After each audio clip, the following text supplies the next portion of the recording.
As of now, habang ine-edit ko ang video na ito, ay wala pa ring balita kung nakarating na ba ng bansa si Justin Brownlee.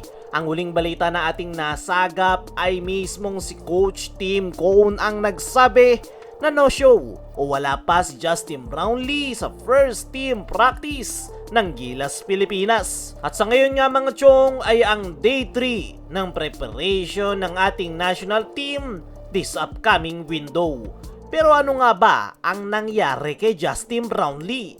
Bakit wala pa rin ito sa practice ng Gilas Pilipinas? Sa ngayon, wala pa talagang confirm info patungkol kay Brownlee. Pero isa sa nakikita nating dahilan kung bakit wala pa rin si Brownlee ay siguro nagkaroon lang ng konting delay ang kanyang flight pabalik ng Pinas. Alam naman natin na nitong mga nakalipas na araw ay hindi maganda ang weather condition sa bansa. Kaya naman posible talaga na nagkaroon ng problema sa kanyang travel schedule. Pero again, wala pang confirmation na yan talaga ang dahilan. Pangalawa sa posibilidad, baka may kinailangan pa siyang ayusin bago tuluyang bumalik ng Pinas. Very private person nga etong si Justin Brownlee at tandaan, tao lang etong si Justin Brownlee, meron itong pamilya at meron din siyang sariling buhay na labas ang basketball. At syempre, hindi rin natin po pwedeng alisin sa usapan ang kanyang kondisyon. Dahil matatandaan natin sa kanyang naging huling stint sa Gilas Pilipinas ay mayroon na siyang iniindang injury. At sa ating pagkakaalam, hindi lang isa o dalawa yung injury na iniinda ni Brownlee, kundi 3. At possible na yan ang dahilan kung bakit wala pa si Brownlee. Siguro patapos pa lang yung kanyang recovery kaya merong konting delay sa kanyang pagbabalik. Pero personally, hindi naman ako masyadong nag-aalala na nagkakaroon ng delay yung pagbabalik ni Justin Brownlee. Bakit? Dahil kung may seryosong problema talaga kay Brownlee, malamang ay mas magiging maingat si Coach Tim Cone sa pagbibigay ng update patungkol sa availability ni Justin Brownlee.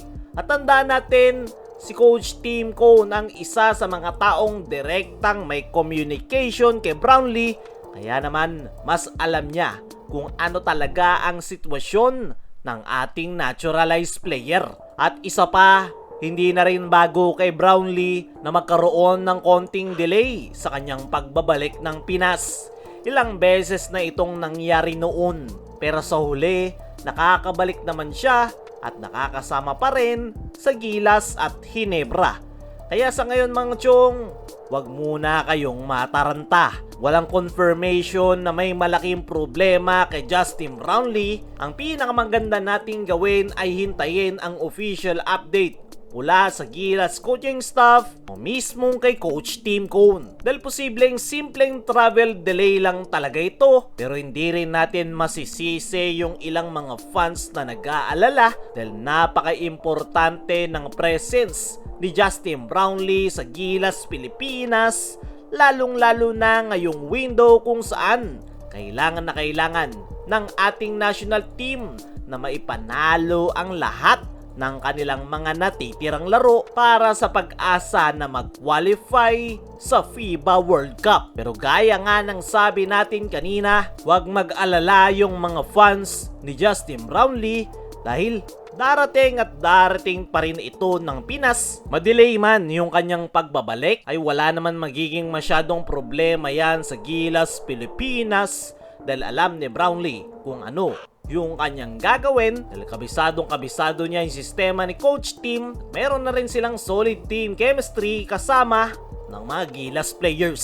Samantala, PBA trades nagsisimulang muli dahil ayon sa ipinost netong si Snow Badwa ay meron nga raw looming trade, stock player to its broken right, happening soon. Galing nyo pag nahulaan nyo yan at base sa ipinost na yan ni Snow Badwa ay yung stock player ay malamang si Alex Stockton, it's broken ay yung si Serrano, right? Para kay Matthew Wright at happening soon ay si Joshua Monzon. At kung ganyan nga yung mangyayari ay paniguradong 3-team trade ang mangyayari kung saan involved ang Converge, Titan Ultra, at Phoenix Fuel Masters. Sa ngayon, yan ang mainit na trade ngayon sa mundo ng PBA at tignan natin kung matutuloy nga ba ang trade na yan.